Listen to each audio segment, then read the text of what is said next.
Hello friends, I am Trambak Nayak. Welcome back to our channel Biniyog. আজকে আমাদের topic যে mutual ফান্ডে ইনভেস্টমেন্ট করা ভালো না ডাইরেক্ট স্টকে ইনভেস্টমেন্ট করা ভালো। তো আমার কাছে প্রচুর ক্লায়েন্ট মিউচুয়াল ফান্ডের থ্রুই ওয়েলথ ক্রিয়েট করেছে। তারা আমার কাছে অনেকে অফিসে আসে। ইউটিউব চ্যানেলের অনেক শ্রোতা আমাকে হোয়াটসঅ্যাপ করেন যে আমি কি কোন ডাইরেক্ট স্টকে ইনভেস্টমেন্ট করলে ভালো হয়। তো আমি তাদের একটাই কোশ্চেন করি যে আপনি কি ম্যানেজ করতে পারবেন।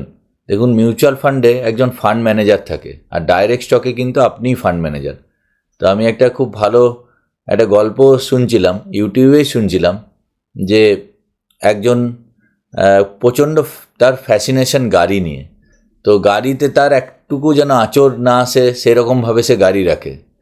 তো ড্রাইভার রেখেছে, তার মিসেসকে নিয়ে ড্রাইভার বাজারে গেছে মিসেস কিছু কেনাকাটা করার জন্য।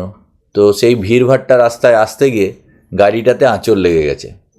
তো ড্রাইভার তো জানে যে আমার মালিক কীরকম গাড়ির ওপর আর কি মানে ফ্যাসিনেট। তো ড্রাইভার ভয়ে কাঁপতে কাঁপতে এসে বলছে যে স্যার, একটু গাড়িতে পাশ দিয়ে একটা রিক্সা যাচ্ছিল, গাড়িতে জাস্ট মানে রোগড়ে দিয়ে চলে গেছে, এরকম একটা দাগ হয়ে গেছে। তো তখনই মালিক ফিউরিয়াস, যে ড্রাইভারকে প্রচণ্ড জোরে বকতে লাগলেন যে কেন তুমি গাড়ি ঠিক করে চালাতে জানো না, তোমাকে পয়সা দিয়ে রেখেছি কী জন্য। এবার একটা অন্য ঘটনা, মানে সেম ব্যক্তিরই যদি তার ছেলে ধরুন কলেজে পড়ে বা গ্র্যাজুয়েশন করেছে বা চাকরি করছে, তো বাবার গাড়ি নিয়ে গেছে বাজারে, সেখানে যদি তার একটা কিছু মানে গাড়িতে কিছু হয়, তো বাবা কি করতো, ড্রাইভারের মতো কি ছেলেকে বকতো না, প্রথমে খবর নিত, কোনো বড় অ্যাক্সিডেন্ট তো ঘটেনি। তো একই পার্সন কিন্তু বিহেভিয়ার আলাদা হচ্ছে। ড্রাইভারকে যখন ড্রাইভারের সঙ্গে যেটা বিহেভিয়ার করছে, কারণ ড্রাইভার তো মাইনে দেওয়া একজন ব্যক্তি, যে যাকে গাড়ি চালাবার জন্য রাখা হয়েছে, স্পেশালিস্ট লোক। আর যখন নিজের ছেলের ক্ষেত্রে কিন্তু গাড়িটা পরের ব্যাপার, ছেলে আগে। তো জাস্ট এরকম ডাইরেক্ট ইকুইটিতেও ম্যানেজ করতে গেলে সেটাই হয়। যখন আমি নিজে ম্যানেজ করি তখন আমার লস গেলেও, কেন ওটা যেহেতু আমার দ্বারা হচ্ছে, আমি আমাকে শাস্তি দিচ্ছি না। কিন্তু কোনো ফান্ড ম্যানেজার যদি পারফরমেন্স না করে, কোনো ক্ষেত্রে মার্কেট একটু কনসলিডেশনে চলে গেছে বলে কোনো ফান্ডের রিটার্ন আসছে না, সেই ফান্ডে যদি আমাদের রিটার্ন না আসে, তখন আমরা ফান্ড ম্যানেজারকে গালাজ করি বা মনে মনে আর কি, প্লাস ওই ফান্ড নয়, এই ফান্ড ভালো নয়, ওই ফান্ড ভালো, এরকম আমরা চেঞ্জিংয়ের অ্যাটিটিউড আমাদের চলে আসে। তো আমাদের এটা হিউম্যান বিহেভিয়ারের ওপরে নির্ভর করে। তো আমি আমার ক্লায়েন্টকে এবং আমার কাছে যারাই ফোন করেন, মানে হোয়াটসঅ্যাপে আমার সঙ্গে কথা বলেন, তাদেরকে আমি পরিষ্কারই বলি, যদি আপনার মধ্যে রোবোটিক ডিসিপ্লিন থাকে, তবেই আপনি ডাইরেক্ট শেয়ারে ইনভেস্টমেন্ট করুন বা ট্রেড করুন, আর নাহলে মিউচুয়াল ফান্ড সব থেকে বেস্ট। দেখুন, ভারতবর্ষের প্রধানমন্ত্রী যে কেউ হতে পারে, যদি থিওরিটিক্যালি দেখেন, স্টেটমেন্টটা এরকম যে ভারতবর্ষের প্রধানমন্ত্রী যে কেউ হতে পারে, কিন্তু সবাই কি হতে পারে? প্রধানমন্ত্রী হয় কিন্তু একজনই, মানে একটা 5 ইয়ার্স 10 ইয়ার্স 15 ইয়ার্স টার্মে একজনই প্রধানমন্ত্রী হয়। তো সংবিধানে খোলা আছে যে আমিও প্রধানমন্ত্রী হতে পারি, কিন্তু হতে পারি কি, প্রবাবিলিটি দেখতে হয়। মানে ধরুন আপনি একটা গাছে 50টা আম আছে, সেখানে ঢিল মারবেন, না একটা গাছে মাত্র 2টো আম আছে সেখানে ঢিল মারবেন? তো মিউচুয়াল ফান্ড এমন একটা জায়গা যেখানে 50টা আম, যেখানে আপনার ডাইভার্সিফাইড হয়ে থাকে, এবং ফান্ড ম্যানেজার আপনার হয়ে থাকে, এবং ফান্ড ম্যানেজারের ওপরেও টিম থাকে যে ফান্ড ম্যানেজার কোনো গলতি করছে কিনা, ফান্ড ম্যানেজারের কোনো ভুল হচ্ছে কিনা। আর মিউচুয়াল ফান্ডের সঙ্গে ডাইরেক্ট ইকুইটি আপনার নিজের ম্যানেজ করার পোর্টফোলিওতে আর একটা ব্যাপার হলো, আপনার ইনভেস্টমেন্ট একটা লিমিটেড সোর্সের ওপরে ইনভেস্টমেন্ট। মানে ধরুন আপনার কাছে যদি কোনো বড় টাকাও থাকে, কিন্তু কন্টিনিউয়াস আপনার কাছে টাকার ফ্লো থাকে না, মানে আপনার ইনভেস্টমেন্টটা আমি যদি তুলনা করি, একটা জাস্ট বদ্ধ জলাশয়, মানে একটা পুকুরের মতো। আর মিউচুয়াল ফান্ডের ফান্ড ম্যানেজারের বেহতা হুয়া নদী, মানে সবসময় নদীর জল এসেই যাচ্ছে, ফ্রেশ হয়ে যাচ্ছে। এবার ওই বদ্ধ জলাশয়ে কিছু মাছ যদি রোগগ্রস্ত হয়, তাহলে সেই বদ্ধ জলাশয়কে কিন্তু সে দূষিত করতে পারে। কিন্তু নদীতে মাছের যদি রোগ হয়, নদীর জলকে দূষিত করতে পারে না, কেননা কন্টিনিউয়াস ফ্লো থাকে। তো মিউচুয়াল ফান্ডে কী হয়, কেউ না কেউ ইনভেস্টমেন্ট করছে, তাহলে ফান্ড ম্যানেজারে যদি গলতি হয়েও যায়, সে কোনো স্টক বাজে পিক করেও থাকে, সে কিন্তু আবার নিজেকে শুধরে নিয়ে কনস্ট্যান্ট ভালো শেয়ারে ইনভেস্টমেন্ট করতে পারে। কিন্তু আমাদের ইন্ডিভিজুয়াল পোর্টফোলিওতে আমরা কিন্তু কনস্ট্যান্ট আমাদের ফ্লো থাকে না বলে আমরা কিন্তু বাই চান্স কোনো ভুল হয়ে গেলে, বাই চান্স মানে ভুল হওয়ার চান্স 99%, সেখানে ভুল হয়ে গেলে কিন্তু আপনার ফ্রেশ মানি যেহেতু থাকে না, সেই জন্যই আপনাকে এর ফল ভুগতে হয়। তো অলওয়েজ আপনি যদি নিজে রিসার্চ করতে না জানেন, নিজে রিসার্চ করতে না পারেন এবং আপনি যদি রোবোটিক ডিসিপ্লিন নিজের মধ্যে না আনতে পারেন, অবশ্যই মিউচুয়াল ফান্ডেই ইনভেস্টমেন্ট করা উচিত, সেখানে প্রবাবিলিটি বেশি। দেখুন, আমি যখন ফার্স্ট বাবা হয়েছিলাম তো 3 দিন 4 দিন পরেই আমার ছেলে আর আমার মিসেসকে নিয়ে আমি যখন বাড়ি আসছি তখন ডাক্তারকে কিন্তু একটা কোশ্চেনই জিজ্ঞেস করেছিলাম, যে জিজ্ঞেস করিনি যে কোন টনিক খেলে আমার বাচ্চা তাড়াতাড়ি গ্রোথ হবে, জিজ্ঞেস করেছিলাম নেক্সট ভ্যাকসিনেশনের ডেট কবে। তো আমার বাচ্চাকে কি করব না, আমি প্রোটেকশন দেবো, তাহলে বাচ্চা নিজের গতিতেই বড় হবে। এবার সে তার ক্যাপাসিটি অনুযায়ী বড় হবে, আমি যা করতে চাইবো সে তা হবে না, তার নিজের ট্যালেন্ট যতটুকু আছে, যতটুকু সেভ করতে পারবে সহায়তা করতে হবে।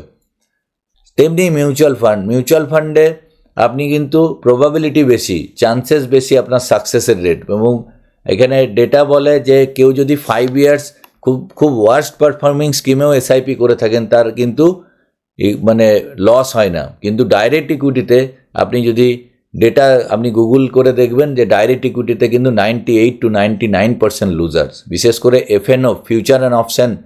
আমি তো বলি ইটস লাইক এ কোকেন, আপনার যদি একবার এর যদি আদত লেগে যায় আপনাকে ছাড়ানোই মুশকিল। ক্যাশ মার্কেটেও ইভেন ইফ যদি রোবোটিক ডিসিপ্লিন আপনার মধ্যে থাকে তাহলে ডাইরেক্ট ইকুইটি করতে পারেন। এবং খুব ভালো গুরু যদি আপনি পান, যে অরিজিনাল মানে জানে, রিসার্চ জানে, তার কাছে থেকে যদি শেখেন, শুধু থিওরি থেকে ডাইরেক্ট ইকুইটিতে আপনি লাভ করতে পারবেন না।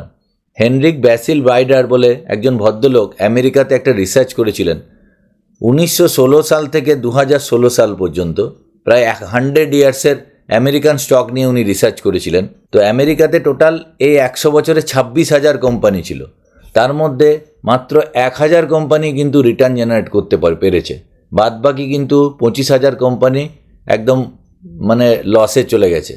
তো শেয়ার মার্কেটও তাই, কোনো না কোনো স্টক একদিন না একদিন কিন্তু তার বিজনেস খারাপ হয়, সেখান থেকে আপনাকে সেই স্টক কিন্তু লস করতে থাকে। এবার আমরা কি করি, সবসময় ভাবি যে মাল্টি ব্যাগার খুঁজবো, তো আমি কিনে যেন 10 টাইমস 15 টাইমস করব। তো আপনি যদি খুব লাকিয়েস্ট পারসন হবেন যদি সেরকম কোনো মাল্টি ব্যাগার খুঁজে পান। মানে এখানে ওয়ারেন বাফের সিএজিআর, যিনি যাকে সব থেকে সাকসেসফুল ইনভেস্টার বলা হয়, তার সিএজিআর হচ্ছে সারা লাইফে 19%। মানে আপনি যদি ওয়ারেন বাফের মতো লাকিয়েস্ট ইনভেস্টার এবং ওরকম নলেজেবল, ওরকম সাউন্ড ইনভেস্টার হন, তবে আপনি 19% রিটার্ন কামাতে পারবেন। তো মিউচুয়াল ফান্ডে আপনি সেফ সাইড 15% রিটার্ন কামাতে পারেন। এবার আমার সঙ্গে অনেকের কথা হয়, আপনি তো ইউটিউবে ডাইরেক্ট স্টক নিয়েও কিছু বলেন। দেখুন, আমি নিজেকে যেভাবে তৈরি করেছি লাস্ট 4.5-5 বছর ধরে, 2021-এর পর থেকে আজকে 2026 পর্যন্ত, লাস্ট 5 বছরে আমি একটা হিন্দি মুভিও দেখিনি, কোনো ক্রিকেট ম্যাচও দেখিনি। আজকে ভারতীয় টিমের ক্রিকেটারকে ক্যাপ্টেন তাও আমি জানি না, কিন্তু কোনো দিন আমার ইকোনমিক্স টাইমস পড়তে বাদ যায়নি। এমনি আমার যেদিন বাবার মৃত্যু হয়, মানে আমি ছিলাম মানে most saddest person in the world সেদিন। তো 12ই নভেম্বর 2023, তো আমাদের লোকালি যেখানে দাহ করা হয়, তারপরে অস্থি নিয়ে আমি ত্রিবেণী গেছিলাম আমার দাদার সাথে। ফিরে এসে রাত ভোর প্রায় 4:30-5টার সময় আমি বাড়ি ফিরি।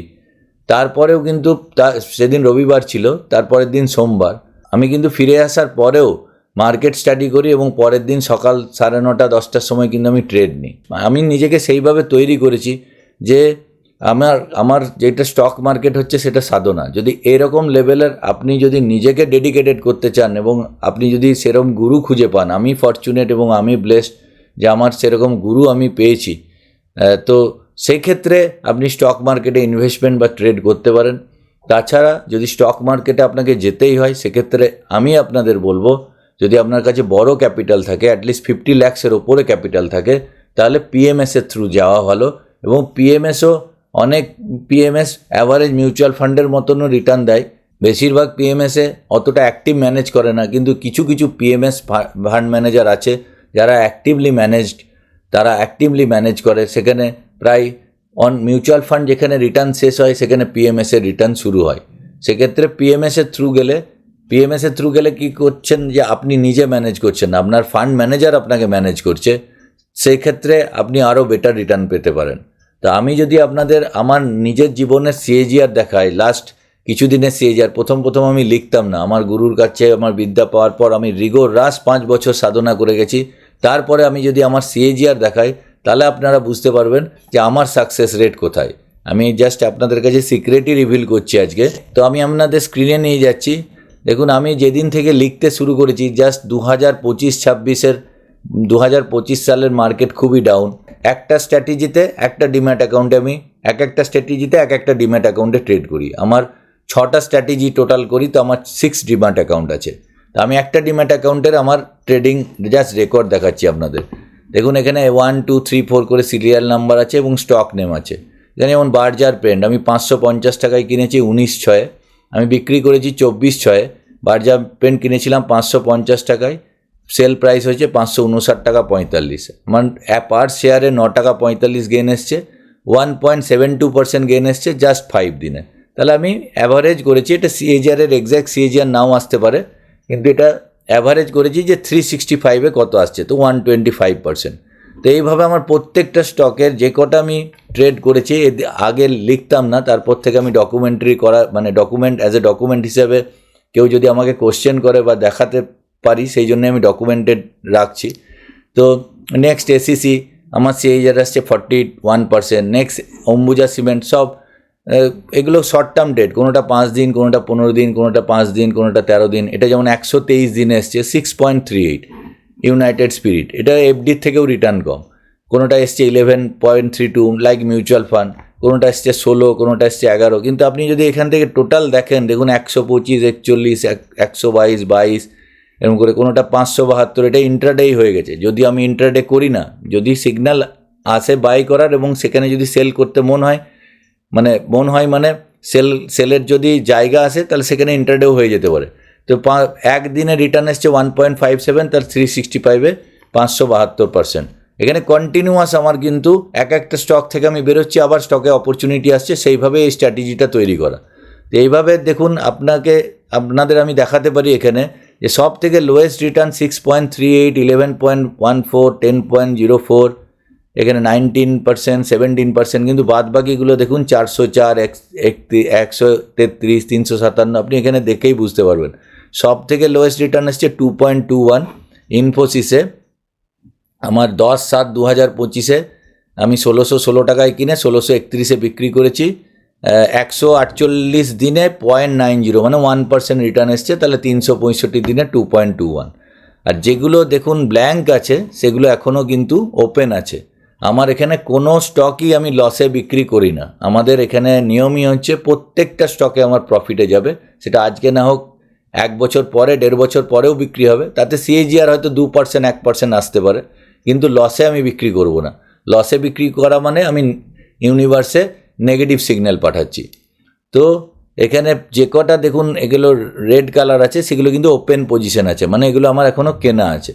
তো এটার যদি আমি অ্যাভারেজ করি, এগুলো সব ওপেন পজিশন আছে, এগুলো কিন্তু এখনও বিক্রি হয়নি। মার্কেট ডাউন আছে, আবার মার্কেট আপ হবে। তো কোনোটার পজিটিভ আসছে, কোনোটার লস আসছে। তো অ্যাভারেজ যদি আপনি করেন, এখানে 131% মানে অ্যাভারেজ আসছে এত কটার আর কি ট্রেডের। তো এখানে যে স্টকগুলো পড়ে আছে, সেগুলো যখন আসবে অ্যাভারেজ রিটার্ন আমার মনে হয় যে কোনো অংশে 40%-এর নিচে আসবে না। কেননা যেখানে বেশিরভাগ স্টক আপনি এখানে দেখতেই পাচ্ছেন, বেশিরভাগ স্টক গ্রিন। যেমন কিছুদিন আগে ডাবর আমি কিনেছিলাম 510 টাকায়, 6/1/2026, 7/1/2026-এ একদিনে 2.73%, এটা 997% গেন। এগুলো দেখুন সব ওপেন আছে। যে কটা ক্লোজ হয়েছে, যেমন উইপ্রো 40% সিএজিআর, বাটা ইন্ডিয়াতে 91% সিএজিআর। তো এরকম করলেই বোঝা যায় যে কীরকম সাকসেস রেট। আমার যদি আর একটা স্ট্র্যাটেজিতে দেখেন, এটা একটু লঙ্গার টাইম ফ্রেমের স্ট্র্যাটেজি। যেমন ইন্ডিগো পেন্টস 1025 টাকায় কিনেছিলাম 22/4/2025-এ, 22/7/2025-এ 71 দিনে আমার 15% গেন এসছে, মানে 81% সিএজিআর। আর এই রেড কালারগুলো কিন্তু এখনও ওপেন আছে। ইউনাইটেড স্পিরিট আমার কেনা আছে, এখনও বিক্রি হয়নি। যেদিন বিক্রি হবে এখানে পজিটিভ আসবে। কোনো স্টক 20 দিনে ম্যাচিওর করতে পারে, কোনোটা 3 মাস লাগতে পারে, কোনোটা 9 মাস লাগতে পারে, কোনোটা 1.5 বছর লাগতে পারে। মানে ম্যাক্সিমাম দেখা যায় 1.5 বছরের মধ্যে সাইকেল কমপ্লিট হয়। তো এটাতে 81%, সম্মান ক্যাপিটালে আমার 87%, অ্যাক্সিস ব্যাঙ্কে 30%, আদানি পোর্টে 118%। আদানি পোর্ট দেখুন 1292 টাকা 50 কিনেছিলাম 14/8/2025, আর 1405 টাকা 80 বিক্রি করেছি 10/9/2025। 27 দিনে 8.77%, পার শেয়ারে 113 টাকা 30 পয়সা করে রিটার্ন, 118% সিএজিআর। বাটাতে আবার 148%, ব্রিটানিয়াতে 40% সিএজিআর, অ্যাক্সিস ব্যাঙ্কে আবার 181% সিএজিআর, 28 দিনে 13% লাভ, আর এখানে টিসিএসে 94% সিএজিআর, 23 দিনে 5.96% লাভ। তো এখানে প্রত্যেকটা স্টকের আমি এন্ট্রি করে রাখছি। যেগুলো রেড কালার সেগুলো কিন্তু এখনও ওপেন আছে, ম্যাচিওর করেনি। হতে পারে দীর্ঘদিন যাওয়ার পরে হয়তো সেরকম রিটার্ন এলো না, তাতে সিএজিআর কম এলো, কিন্তু যেই সিএজিআরটা আসবে সেটাও কিন্তু 12-15%-এর ওপরে। তো এরকম যদি আপনার রিসার্চ থাকে সলিড, এবং এরকম যদি আপনি ডেডিকেটেড, যদি আপনি লাইভ লিড করতে পারেন, ডিসিপ্লিন লাইভ লিড করতে পারেন, তবেই স্টক মার্কেটে ট্রেড করবেন। উইদাউট স্পেসিফিক স্ট্র্যাটেজি ছাড়া স্টক মার্কেটে একদমই ইনভেস্টমেন্ট করবেন না। মিউচুয়াল ফান্ড হচ্ছে সেফেস্ট জায়গা। আমি জাস্ট গুগল করছিলাম এখানে, দেখুন আমি একটু আগেই জাস্ট দেখছিলাম যে people lose money in stock market in percentage wise in Indian context. তো এখানে লিখছে 91% retail traders lost money in FNO segments and during FY25। তো এখানে আর একটা পড়ছিলাম, individual traders faced collective net losses approximately 1.06 trillion rupees in FY25, a 41% increase compared to the previous year। মানে 2024-এর থেকে 41% বেশি লোকে লস করেছে, এবং $1.06 ট্রিলিয়ন, মানে 1.6 ট্রিলিয়ন রুপিস ইন্ডিয়ান স্টক ট্রেডাররা লস করেছে। ওয়ারাজ আমি এখানে আবার সার্চ করেছিলাম যে people lose money in mutual funds in percentage wise in Indian context. এখানে একটা ইন্টারেস্টিং ডেটা উঠে আসছে যে over a 10-year period the probability of losing money becomes practically zero. আর একটা লিখছে এখানে historical data shows that over a 5-year period no SIP in India has ever recorded a negative return, the worst return observe were still positive.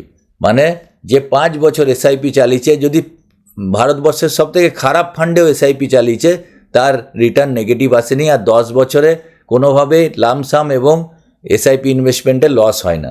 তো আপনি কোন দিকে যাবেন সেটা আপনাকে নির্ধারণ করতে হবে। যদি আপনি প্রপার কোনো গুরু পান, তাহলে তার কাছে শিখে যদি রোবোটিক ডিসিপ্লিন আনতে পারেন, লাইক আমার মতো যে লাস্ট 5 বছর আমি স্টক মার্কেট নিয়ে সাধনা করেছি, সেক্ষেত্রে আমি আমার ইনভেস্টমেন্ট যদি আপনাকে আমি বলি, আমার টোটাল ইনভেস্টমেন্টের 50% টাকা আমার যিনি গুরুদেব আছে তার পিএমএসে আমি ম্যানেজ করাই, আর 50% টাকা আমি ট্রেড করি, এবং দুজনারই সিএজিআর মোটামুটি এক হয়। কিন্তু আমি ওনার কাছে দিয়ে রেখেছি যে আমারও নিজস্ব অনেক ক্লায়েন্ট আছে, তাদের পোর্টফোলিও ম্যানেজ করার জন্য আমি ফুল ফ্লেজেড ততটা মানে একদম ফুল টাইমার এখনও নই, সেই জন্য আমি 50-50 করে রেখেছি। এবং আমার যার কাছ থেকেই আমি শিখেছি, তিনি যদি আমার পোর্টফোলিও ম্যানেজ করেন, তো সেখানে আমার কোনো দ্বিধা থাকা উচিত নয়। তার কাছেই আমি অর্ধেক আমার পোর্টফোলিও আমি দিয়ে দিয়েছি। তো এভাবে আপনাদের ডিসিশন নিতে হবে যে আপনি কোন দিকে যাবেন। সেক্ষেত্রে আমি বলবো আপনি প্রবাবিলিটি যেখানে বেশি সেখানে ফলো করুন। দয়া করে উইদাউট রিসার্চ স্টক মার্কেটে জাস্ট ফ্যাশন করার জন্য স্টক মার্কেটে আসবেন না। মিউচুয়াল ফান্ডের থ্রুই বড় ওয়েলথ ক্রিয়েট হয়। আর আপনার যদি সেরকম ক্যাপিটাল থাকে, 50 লাখ টাকার ওপরে ক্যাপিটাল থাকে, তাহলে আপনি ভালো পিএমএস ফান্ড ম্যানেজারের থ্রুতে ইনভেস্টমেন্ট করতে পারেন। আর আপনি যদি মনে করেন যে আমি স্টক মার্কেট শিখব, তাহলে 2-3 বছর সাধনা করার পর, কোনো ভালো মেন্টরের কাছে সাধনা করার পর নিজেকে ডিসিপ্লিন বানিয়ে তারপরেই স্টক মার্কেটে ইনভেস্টমেন্ট করুন। নাহলে ওয়ারেন বাফেট বলেন যে ওয়ারেন বাফেটের রুল হচ্ছে, rule number 1, don't lose your মানি, মানে আপনার হার্ড আর্ন মানি আপনি লুজ করবেন না। আর রুল নাম্বার 2 হচ্ছে don't forget the first rule, মানে আপনি 1 নম্বর রুলটা ভুলবেন না। তো আর ভিডিওটা বড় করছি না, একটু অন্য ধরনের ভিডিও, আমি আমার নিজের কথাও আপনাদের সঙ্গে শেয়ার করলাম। ভিডিওটি ভালো লাগলে অবশ্যই লাইক করবেন, আর এখনও যদি চ্যানেলটি সাবস্ক্রাইব না করে থাকেন তো প্লিজ সাবস্ক্রাইব করে নেবেন, এবং বন্ধুদের সাথেও শেয়ার করবেন, আর বন্ধুদেরও সাবস্ক্রাইব করাতে ভুলবেন না। কারণ এই চ্যানেলে প্রত্যেক দিন সন্ধ্যে 7টার সময় আমি মিউচুয়াল ফান্ড এবং স্টক মার্কেট রিলেটেড ভিডিও নিয়ে আসি। পরের ভিডিওতে আবার খুব তাড়াতাড়ি দেখা হচ্ছে। জয় হিন্দ, জয় ভারত।